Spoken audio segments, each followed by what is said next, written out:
Ready? All right, guys, thank you for joining. I'm Nicola from the owner and director of 1111 Gallery, and I'm joined by Adrian from Art of Noise, and Amir from Home DC. All right, thank you guys. What's up? Right. Right, thanks for having us today. Thank you for having us. That's all right, thanks for joining. So, we just wanted to have a conversation about the relationship between art galleries and artists based on our experiences, right? Mm-hmm. And how this actually came about was I had an experience recently with an artist that I was speaking to Amir about, and he was able to share some really interesting insight into the potential reason why this situation had happened. So that's when we decided that it would be a good idea to just all have a conversation. Right? So we've got a few things, a few pointers that we've already kind of, brainstormed and think we'd like to discuss, but we'd also like for you guys to join the conversation. So please do send any comments or questions you may have in the comments section of the IG Live. Okay, so I'm going to stop talking briefly and let Adrian and Amir just introduce themselves properly and a little bit of background on their galleries. Oh, sure, I can go first. Hello, everyone. My name is Amir Browder. I'm the owner and curator of OMDC. OMDC is located at 52 Street Northwest, which is pretty much the most central part of Washington, D.C. And OMDC is a platform for independent and emerging artists of all disciplines in a very intimate setting and allowing the collectors and the different people from D.C. to be able to experience that intimate setting and be able to discover these undiscovered artists. If you want to check it out, follow me on HOMME_DC. Follow me on HOMME_DC. Again, OMDC is a platform for emerging and independent artists of all disciplines, located at 52 Street Northwest, Washington, D.C. So if you ever want to experience those undiscovered and making discovered artists, you could always check out OMDC. It's a very intimate platform. And I've done everything there from independent movie screenings to traditional fine art to video installation to clothing. Just a lot of really, really cool things going on in that space. And a lot of creators are able to mix with one another and able to, I wouldn't say network, but able to collaborate with other artists in the DC area when they're not afforded that opportunity. The space is pretty much a disruptor to the traditional art gallery space, but there are a lot of traditional aspects to it as far as making sure that the lighting's right, the hanging's right, making sure that the people that are coming are really coming to appreciate and collect the art that these artists work so hard for. So definitely check me out. Again, the Instagram is HOMME_DC. Again, that's HOMME_DC. Thanks, Amir. Thank you. Adrian? And good evening. My name is Adrian Ferguson. I am the owner of Art of Noise, located in the Petworth neighborhood of DC. Art of Noise is a multidisciplinary gallery. We don't just, like home, we don't just specialize in one particular discipline. We expand to multiple disciplines, from photography to abstract to watercolors to sculptures, art, music, film, the whole 9 yards. We also serve as a rental space for artistic needs and other personal needs for you. We are in Ward 4 off of Upshur Street. So, my address is 821 Upshur Street, Northwest. We're in the back. You can also follow me on @ArtofNoiseDMV, and you can learn more. And I'm sure we're going to be dropping our websites at the end, but you can also follow me and learn more about Art of Noise at www.artofnoisedmv.com, and that's always noise with a Z. Don't forget. Thank you, guys. So many of you will know me already. So I'm, as I said before, I'm the owner of 1111 Gallery. I've come from the UK. This is a passion venture of mine. I do specialize. I do specialize in one medium. No, I do. I specialize in UK contemporary and urban art, and I work with a few of our kind of emerging artists and our more prolific artists, and I'm also working with a few local artists on like developing their careers and how to build their markets, etc. Which is again like a further kind of passion project of mine. So, without further ado, let's just jump into the conversation. So one of the things we wanted to speak about was the relationship between artists and galleries, right? And I feel that it can often be quite a complex relationship, for good, for better and worse. Like there's a lot of expectations. I think there's a lot of ego involved in the relationship. I know for me, there's certain things I need from an artist, etc. But I'm just interested to know how you guys think it's, how can I say, the best way for an artist. So let's say any artist wants to exhibit at your gallery. What's the best way for them to approach you? Well, I would say that I treat it like a dual interview. So you're interviewing me as an artist, as an artist, you're interviewing me as a gallerist, and I'm interviewing you as an artist. Mm-hmm. So I wouldn't show up to an interview late. I wouldn't show up to an interview unprepared. So I would come in knowing that I want to put my best foot forward, and make a good first impression. One of the biggest things for me when I'm meeting new artists and determining, who can show and, how to lay out my year as far as exhibition, I generally want to like that person. Not only just their art, but I want to like their personality. I want to know who they are, what their history is.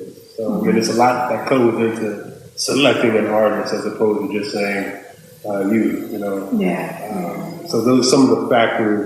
If you can't, artists that come make the effort to come to my space and to check it out and say, hey, it's worth my time and attention. So even if I'm not interested in your art per se, it's still worth me following up with you. To say, hey, thank you for coming. I may have another gallery that may be interested in your art and try my hardest to make that connection. So it's all about professionalism. It's all about being timely, being punctual, and just presenting your best work. I totally agree with everything Adrian said. My approach is similar to Adrian's, and my approach is more so of a getting to know that person, and once they're pretty much doing a exhibition at home, it's more so you're in like this family now.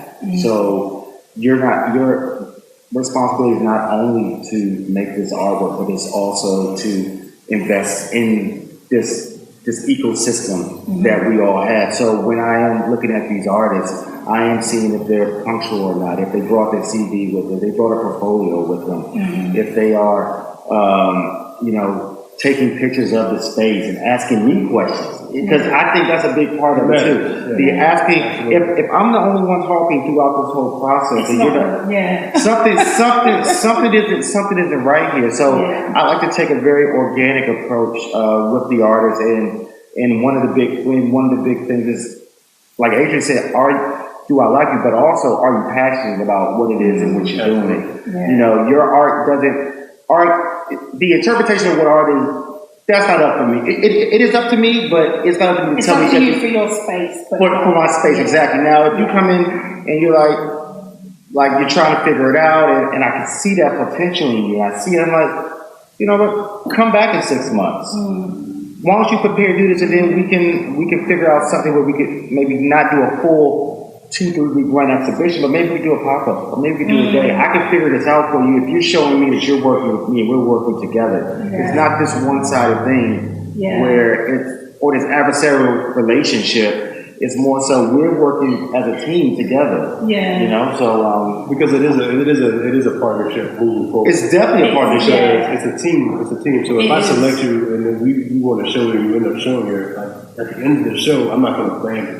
Right. So, you didn't make any money for me. No. Never come back again. You are part of this system, this community. And the opportunities that come up, I have you in mind. Definitely. You know, I mean, wherever it may be in the DMV or wherever. Definitely. No, and that's the situation that I think that a lot of the artists haven't really been able to figure out yet. Like, you never really know. You can't poo-poo a space, or you can't do this because you want to go to the top. You want to be seen at the National Portrait Gallery, and no one knows who you are, or the Hirshhorn, or all these other institutions. Like, you have to start at a point, and you have to be able to develop what it is in which you're doing. I agree, and I think for me, as you both know, like, I have the crazy, I have artists of crazy approaching me, all sorts of crazy. But I do think, like, I need to know that you research the gallery. Like, you understand the aesthetic, or you understand what I'm about. And you can come and kind of say, you know, you can take this piece off the wall and my piece would fit right in there. But, so, I don't know, I just feel like I need, and this is where I go back to ego, where I say, like, I feel like maybe I need my ego stroked a little bit as well, where you need to be able to approach me and be friendly. And all of my mentors have said to me, like, don't work with artists that you just don't get along with. It's like, it just makes no sense if your spirit doesn't take to the person. And that's quite a personal thing, but I think generally for me what I look for is, you know, like you say, you're passionate. You know, you're into this, you're about this. This is a long-term thing. You need to kind of understand that it's not just all about you. There's a whole ecosystem. And I think it's also a responsibility of the gallery to provide that person who is showing their work there, or doing a positive, whatever it is, to be able to give them the resources that you promised. If you didn't promise resources, like, just put stuff in here, go crazy. But but if you're telling them, like, look, I have this, I want to do this for you, I want this. I can't guarantee any of these things, but I'm going to try to assist you along the way as we work as a team. That's a great point. The thing is that we have to be transparent about what our expectations are, okay? And the artists need to be transparent about what their expectations are. And because we have an obligation and a responsibility to the artists that we have. So, you know, my job is that when you're in my space, you know, I'm working with you and I'm pushing you. So I'm pushing you out any way I can. You know, so that's my responsibility. You know, to you as an artist. And, you know, to you as an artist, to me, it's like, hey, you know, I'm here. You know, that this is this great gallery, this is the space. You need to come check this out. So it works in tandem. It does. What do you think are the biggest stumbling blocks, or what have been the biggest blocks that you've seen between you and an artist? So for me, I know the biggest block is I had somebody call me up and be like, are you open? Yes. Okay, well, I'm coming along because I want to see if I want to do a space, if I want to do a show at your space. And it was like, whoa, hold on a minute. Oh, wow, it don't work like that. Yeah, it don't work like that. You can't tell me what I'm going to do. You know what I mean? Oh, my God. So for me, that's something that automatically, my guard is up, the doors are shut. I don't want to have that conversation with you because I'm going to have to say to you, I'm not feeling your approach. I don't like your vibe. So that's a big block for me. Okay. No, I totally agree. I've had that experience also, and to add to that, my biggest roadblock is that people seeing that I'm an intimate space. So when they get there, I'm not purposely making my space look big and fun. That's just the way that Yeah. That's the way I designed it. Like if a picture, like that's not my responsibility. I'm just showing you the space. And Yeah. you took it to point. Like, man, this space is huge. And it was like, no, I never said that. Go on my website and you can see. I tell you how many square feet the place is. So Yeah. I think when people see it, the person like, oh, this is a lot smaller than I thought. How do you get this many people here? How do you get this? How do you get this? It's like, well, you found me, didn't you? So, so I was doing something correct.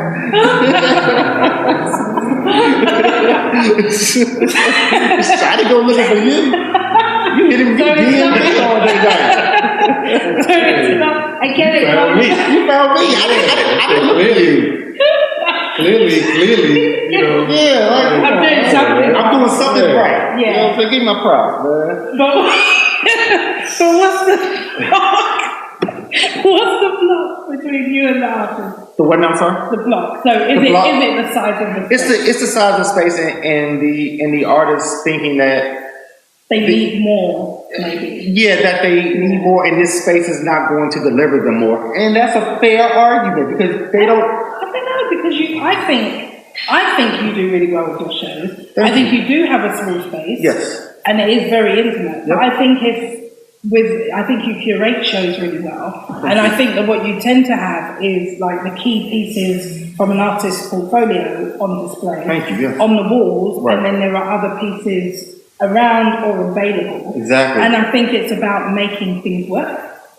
Yeah, no, totally. And that's how I see Yeah, no, you're exactly right. So a lot of those artists, when they do come in the space, they do see it's that small. Once I explain to them, they did a little research here and there. They follow me on Instagram or went to the website. But once I do explain to them, you know,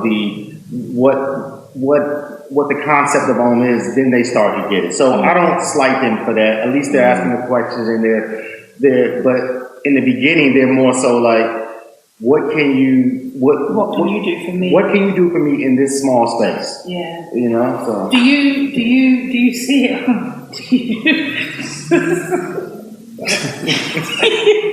Do you see it on their face, like the disappointment on their face? No. I don't see disappointment in their face. No, they're more so thinking like, damn, how the hell is he even doing this? Like, Right, which is a positive. Yes, definitely. I think that's a positive. Yeah, that's a good. That's a good thing. That's Totally. That's a good Yeah. issue. Yeah, I think no, so. they're like, wow, like you did all this in In this, this space, yeah. and you have this type of thought. Yeah. Let me jump on board with this, you know. Yeah. So no, I don't. Which take is that. good. That's Yeah, good. so, I mean, I've had the privilege of working with some really quality artists Yeah. here in DC. I mean, some really caliber artists who see the vision, you know, who have utilized the space. I've had a spectrum, I would say, from really artists who get it to artists who I know want to see it again. Oh wow! You know what I'm saying? And it's fun. I mean, but I'm not going to. It's a spectrum. But I've had more great experiences with artists who understand, like you said, who walk into the space, ask me questions, okay, understand the vibe, understand the look that we're going for, the aesthetic that I'm going for. Yeah. And then, you know, we meet each other in the middle, you know, as opposed to, like, I have a quote unquote what could be considered an intimate space, right? So, you know, some artists come in and say, well, they reach out to me and say, well, I don't know where my stuff can fit in the space. You know? And I say, well, how big is your stuff?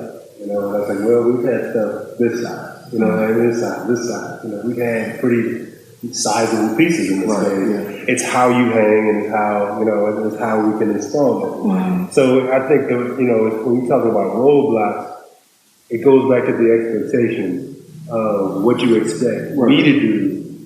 What have you done for me, or what can you do for me? And I said, well, I can publicize it, I can collect it, I can you know, write personal emails, I can go to local publications, neighborhood and D&B publications about their exhibitions. I can cold call people, I can take photos of you in this space. Like, there's a lot of things that I can do here in this space that I'm going to do for you. But at the same time, it's like, I need you to come in with your hat on and say, okay, this is not my traditional space. This is and you need to think outside the box. Let me think outside of the box. Yeah. You know? Can I ask you a question? You have an intimate space, such as I say. Do you get a lot of people who are quote unquote artists that really just want to have like a party? I haven't had that experience before. Like I said, I mean, like I've worked with some really great artists. Like it's been truly like a real blessing for real. Nice. I mean, Rodney Bump Harris, you know, I mean, a local like, you know, Janet Danny, I mean, David Fulton, Raymond Jordan. I mean, some of these emerging artists, you know, Khalid Thompson. I mean, some of these artists who are making their way. So I mean, I've had favorably on the majority great experiences. You know, with artists and their art. I think as well, like that's how we met, right? So you had Buck, and he contacted me to come and look at his show, and that's how we met. Very cool. But it was already on my list of places that I wanted to visit. So you know, it is pretty cool. I'm starting to do the solo shows now. That's something that and I really want to do that because I want to, as much as I'm bringing like UK artists to DC, I also want to like kind of showcase the talent within DC or the DMV back in the UK. Because my following is obviously like absolutely. Now, you know, like how Amir does D&D, like I'm doing D&D. You know, so it's like, you know, and Amir has a fashion presence, you know, as far as boutique and clothing line. You know, which it all kind of interwebs, you know, interwebs, you know, together. Yeah. And people need, if you provide professionalism and a good space, people will come. You know what I'm saying? And I think the artists will come, and I think artists, if they have a good experience, they're going to talk to other artists. Yeah. That's what it is. It's totally word of mouth, a referral system, and kind of discovering other artists through you, and that's how I kind of got my start was the recommendations from other artists, or when they came to a opening, they would pretty much see that wow, this is going well. There's people here that are really into the art. Hey, let me talk to you for a second. Can I? You know, and more artists bring more artists. I mean, that's just the way. If you're doing it correctly, and they go on the show like, this is some trash. They're like, why did you even show here? You know what I mean? They're like, I don't think it's the right fit. And you know, funny you say that, and you mentioned before about like what do I get from this arrangement? I think that's a really good segue into discussing art as a business. So for us three and every gallery owner, art is a business. For an artist, it's a creative passion. They sell their work, etc. But for us, it's an actual business. We have lights to keep on. We have, you know, staff to pay, bills to pay. We've got, you know, it's an actual business, right? So let's talk a bit about commissions, and not to say like what you charge as your commission, because that's not really relevant here, but more so about like the risks that we take as galleries. So what does one's commission mean? Do you know what I mean? Like for me, it pays the rent.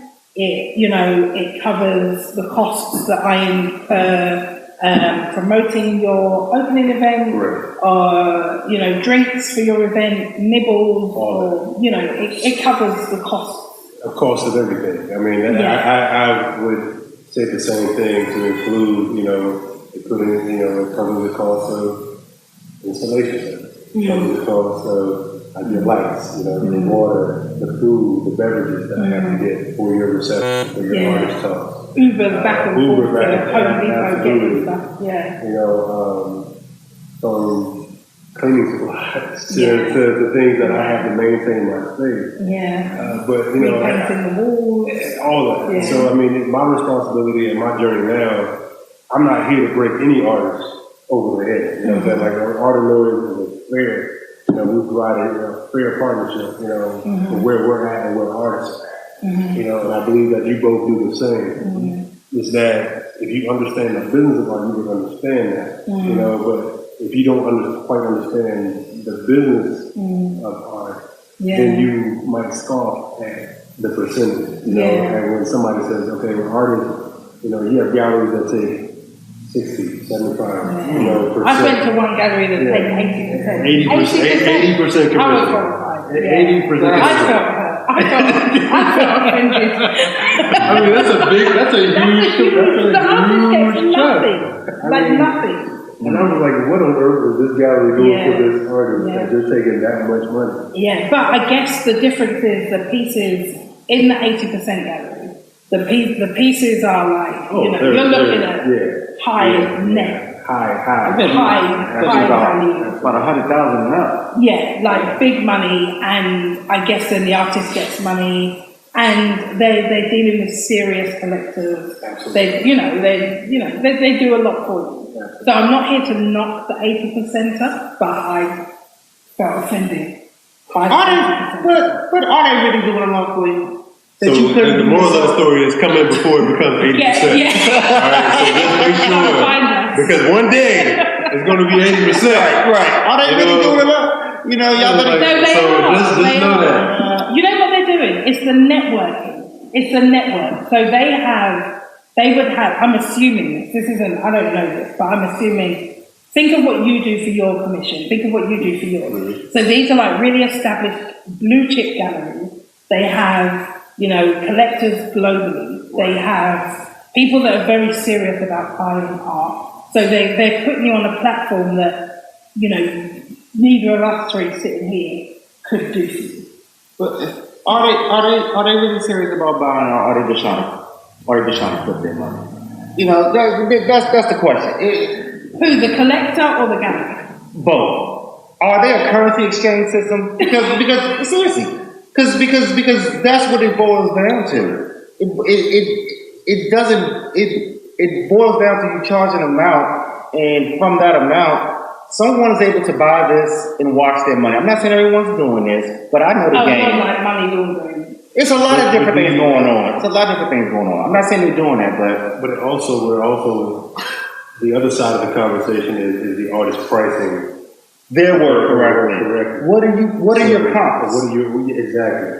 And what are the factors and the variables that are going into you pricing your art? You know, so I mean, if you going into a gallery that's taking that type of commission, you know, I mean, it would just make sense that your stuff is priced appropriately. Yeah. So, I mean, I think with any gallery that you come into, I think you have to really examine your price point, you know, to understand and make sure that the gallery and you can benefit, you know.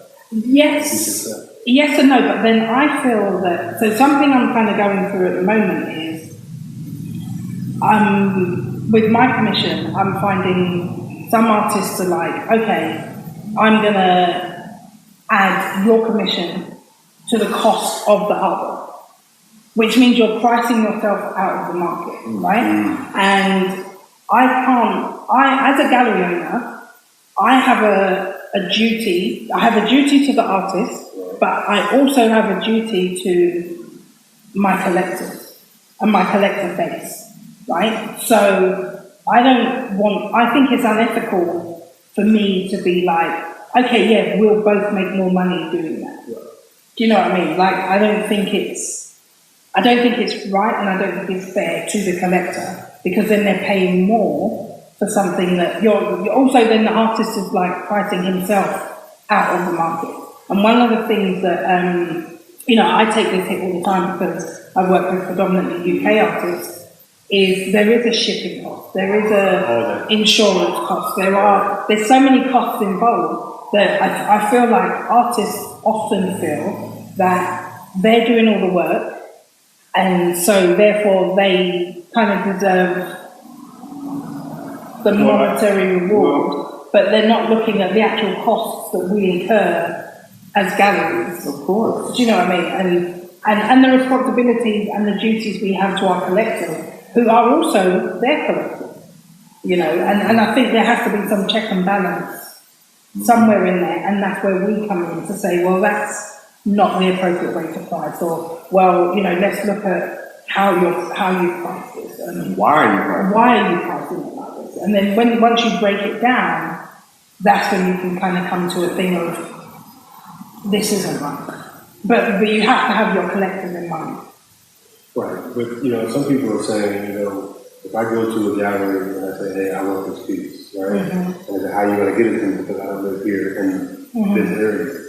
And then the galleries have the conversation with the artists perfectly beforehand. And then they say, okay, well, somebody bought this piece. How are we going to get it accounted for? But the collector pays shipping. In the play, absolutely. But sometimes what you're saying is that sometimes the artist puts all this stuff, because there's some galleries who, they make the artist pay. Oh, really? There's some uploaders that play like the gallery pays. This is different dynamic. Yeah. So if the collector pays it, that's fine. But at the same time, it's like these different nuances that every gallery does it different. Right. So you have to basically, from an artist standpoint, you need to probably ask them questions. And sit up front when you're in the interview, you're actually looking or interested in showing, who handles, those type of companies. So. Yeah. Totally. I mean, do you come across anything like that? Because I find I always have a conversation about commission. No, I'm offers a very generous commission price. Very Generous to you or generous to the the artist? artist. I'm a very artist friendly establishment, and I understand the y'all are funny. And I understand the platform that I do have, and I understand what underground, I understand what independent, and I understand what emerging means. So when I'm dealing with that type of situation, I know being overly or hyper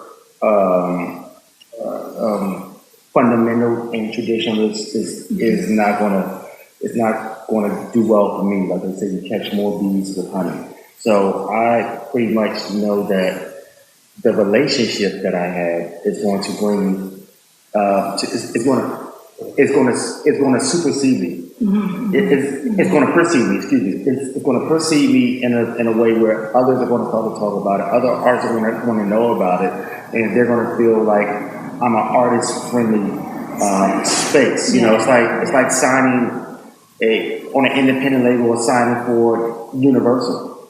Yeah. Which one you want? Do you want 10% of $1 million, or do you want? I feel like you want to do it. You want to have an ambitious commission rate that's advantageous to artists and you don't want to cut yourself out. No, because you have you have bills. But you also want to entice emerging artists. You understand what artists are. And where they're going, but you understand where they are right at that particular moment. Exactly. No, that's a great point. At that moment, I think though that artists, I'm probably going to be shocked with this comment, but I don't think that artists always know where they are. Well, they know where they are. I feel like some artists. Delusional. Did you say delusional? Sometimes. Yeah, sometimes they are. That's your word. I'm not going to take responsibility for that, but I'm going to use it. I think sometimes a lot of artists are delusional in the music. Artists are artists. That's They're I know creative. Yeah. Markets. Like, I think some artists feel their markets are more than what they necessarily are. If you look at it as a business, if that makes sense. So I think as an artist on that side of the room, if, a lawyer buys your artwork, it's great that a lawyer bought your artwork. But from this side of the table, anyone can buy it. Does that make sense?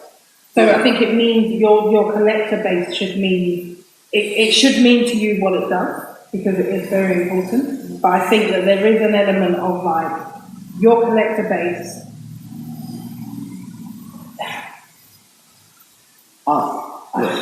Look, I've seen. I know what I'm saying. Yeah, no, I totally agree with everything you just said. I've seen artists who have done really, really well in my space, and then my space is the first level. Don't have any problem with that. It's the first level. So when you start at that, you do really, really well. It's in the shows and stuff people can buy. That's amazing. Now, if you choose to go to another level, so what are you going to do after that next level? the next gallery that's selling the work for 10, 20, 30, $100,000, and you don't get that same type of situation. That's a level that you have to work to get to that Yeah, situation. I So agree. You can't just jump from you one can't just jump. to You the have next. right. You have to Yeah. position yourself to go to those levels. Even if you did a great showing, don't get so over. But you should, because you did a great job, and it's hard as hell to sell artwork. Maybe hard as hell. the solution is to steer the artist and have that conversation with the artist, and then steer them in the gallery. That's the next step. You see what I'm saying? As That's opposed great. to- That's great. That's great. I mean, because we don't want to talk about that. We want to present solutions. Exactly. So I mean, the thing is that I mean, steer that artist in a direction where it's like, hey, you're here. Okay, the next step is here. And then okay, well, once you do that, let's talk about the next step. With the next level. So you're talking about a whole like mentoring program. Yeah, and I think I feel like that's very different though, like the mentoring thing. It takes a lot of time. It takes a hell of a lot of time. And I think people, and I do mentor. I mentor a few artists over here in DC. Not officially, but like they can always come to me, I will always help or advise and stuff. But there is also something about knowing where you're at and growing there. Because you can't, you have to kind of outgrow your space to move on. Does that make sense? And I think that's what you're saying, like, there's something, because the other thing, and I don't want to just be on the downer, but the other thing is, something I did want to talk about as well, is trust. So, trusting what somebody says. So if I'm taking time out of my day, when I've got a million other things I could be doing, and we're talking about how we develop your career, how we develop a market, and you don't listen, but you still want me to continue doing other things to help you build your career and build your market, for me as a business, it doesn't make sense. Do you know what I mean? And so there has to be some responsibility about, where you're at and how you grow beyond that place. And that comes back to the point that you once said about, people coming to galleries, and then like once the gallery is like really big, it's like, oh, she doesn't help, or she didn't help me, or whatever. But it's not that I didn't help you, it's that you didn't actually listen to somebody who is in the know of how to build a market. Right. You want to sell that painting for $500,000. I told you it was worth $500. I think that's in a relationship. My job is to express my concern. My job is if I feel like I need to express my concern and you don't listen, all right, I gotta keep, there's a saying called loving you from a distance. Yeah. I have to.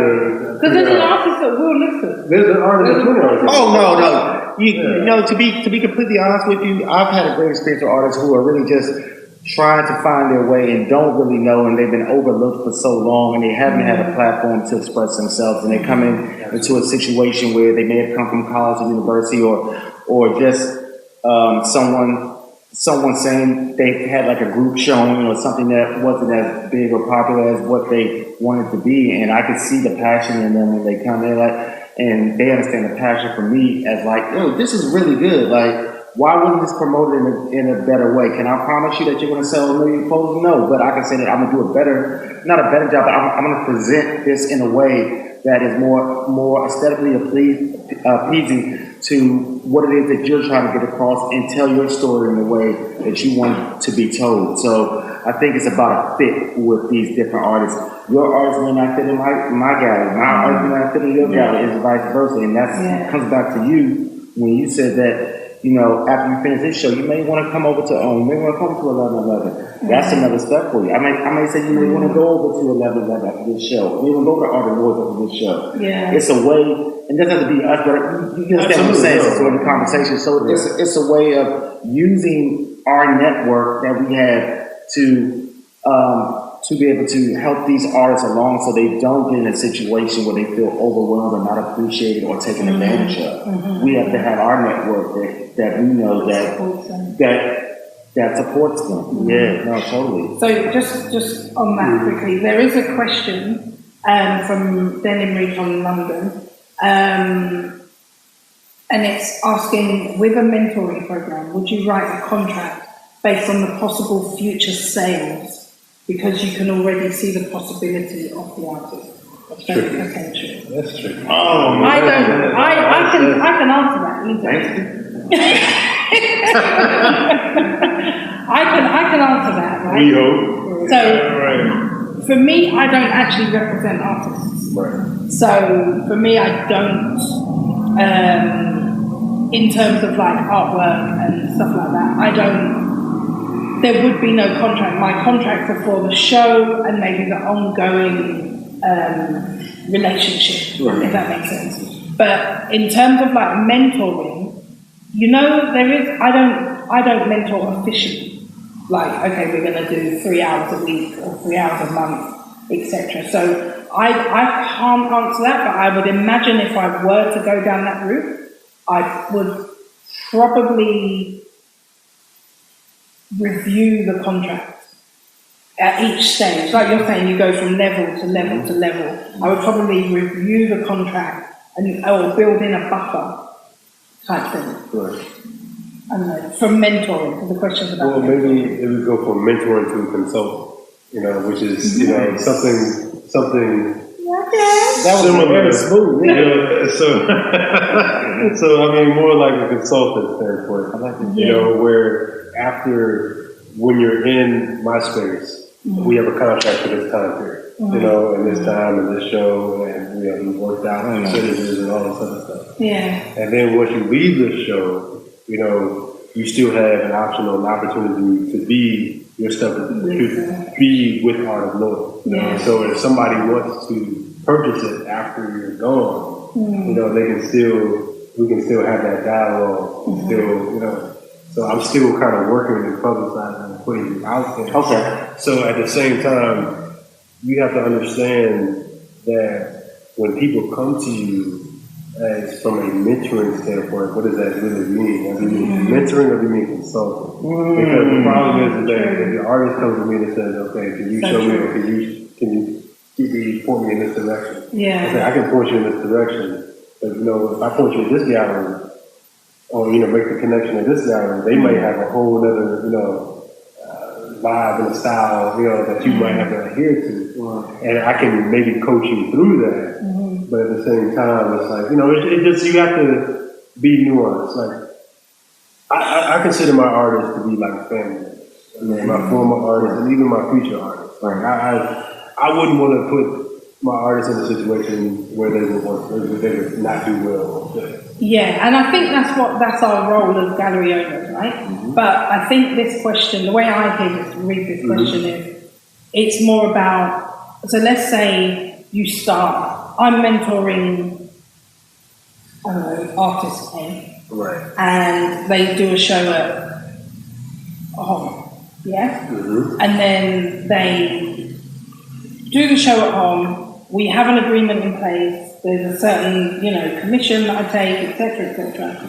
So maybe like an artist management. I guess this is around artist management more so. So when they move on to the next level and their artwork, their average price for a piece is no longer $500, it's now $1,200. Do you adjust? I think what this question is saying is, do you adjust your arrangement? So if I said, okay, 10% when you're at home, but now you're in another realm, you're at the next level, do we go up to 15%? Do we go up to 20%? I think that's what the question is. I think that's subjective because, you have to understand where you're at and then the things where they're going. I think, you can make a case for both yes and no. Like, I would think for the first couple of years, I would want to stay at that 50%. Right? And then I'm more of a consultant, like, listen, send me your contacts. For these new places. Let's talk about, have you even thought about this? Have you considered putting this in your contract? Have you asked these questions? Because here's my thing. I want the artists to thrive and make it. Okay? And then, I want everybody to thrive, but particularly the artists to thrive. So I want to put you in a situation where you are set up for success. Even if you don't even realize, even if you may not sell the amount of medium pieces, the average amount of pieces that you sell, you still have a good show, and you still make the right. But it's content. also, bear in mind, it's you putting them in contact with. So it's basically you're utilising your network.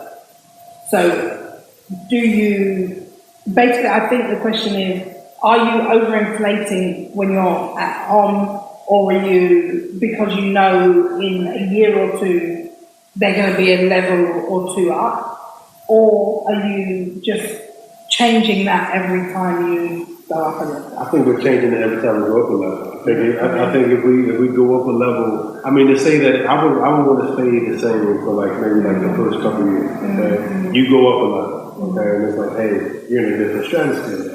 Okay, so let's restructure this to see what that means. I mean, because you're also having different conversations. You're having more in-depth conversations.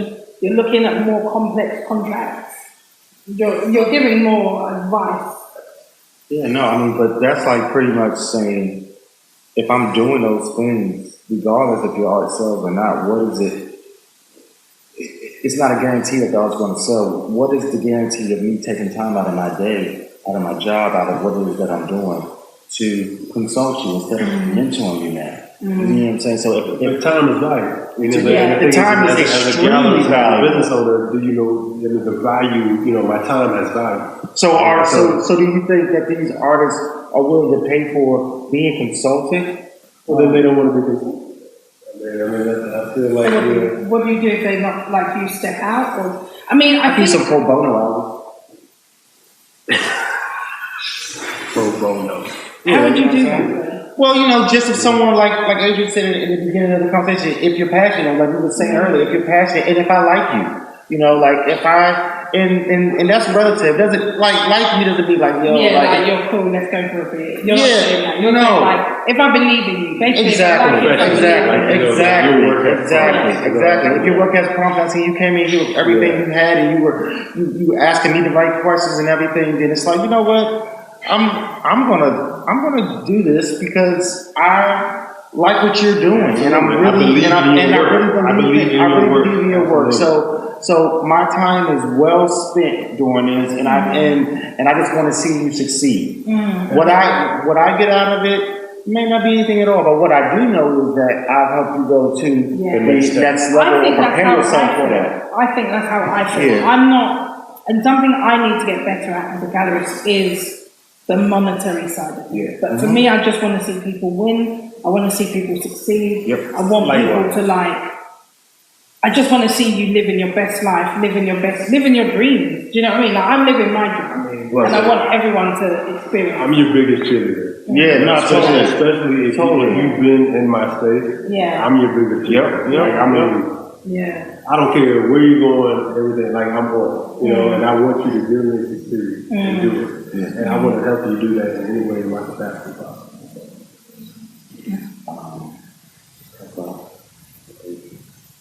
Sorry, because you got to hold. Why am I looking at you? All right. So, I think that's possibly answered. I think that's probably answered that question. Just quickly then, in the last couple of minutes, what I want to just cover is the role of social media for artists and galleries, because I think nowadays there's a feeling that artists don't need galleries because they have social media, so they can build a following, they build a collector base, etc., and they can do it manually, they do it for free, there is no commission, you know what I mean, artists are living their best life on freaking Instagram.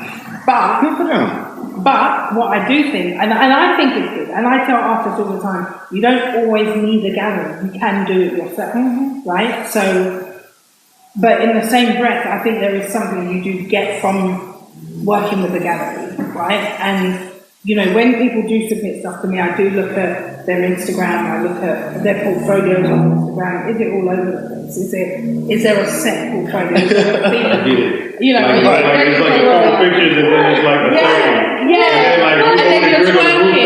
And then you want a beach in a swimsuit, and then there's another piece. That's what I'm saying. But if the tweet has the working video, get it. In between the In twerking. between the twerking and the TikToks, you are selling artwork, potentially. You are potentially selling artwork, right? So, what do you think of the role of social media? So I think if your social media platform presents a well-rounded, robust picture of your art that can really speak to your art, you know, from a deep perspective, then I would say direct people to your social media. But if your social media can't really say that, you know, if it's like piecemeal between your personal life and your art, then I would leave my social media out of it. Or create a social media platform just specifically for your art. And then push that. And then there's also, I mean, a link or, you know, some type of website or link or something that you can push to people. Exactly. Always helps. No, I totally agree with everything that you said. I totally agree. So do you think artists still need galleries? Or do you think the role of a gallery is now redundant? No, I don't. No. Artists still need gallery because, you know, I could buy clothes online.